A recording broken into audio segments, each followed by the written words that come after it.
In this video, I'm going to teach you how to edit the blog template in the Design Manager in HubSpot.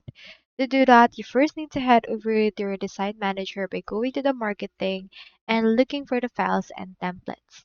So it's also available under the contents right here. So for this case, let's choose right here our blog and edit the template that we have for it.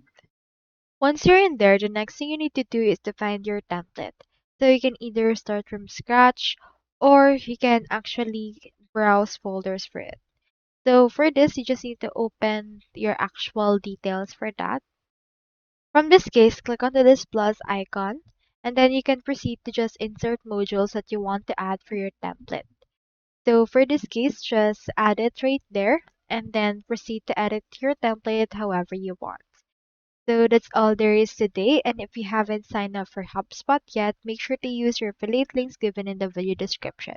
Thanks for watching, and I will see you in my next video.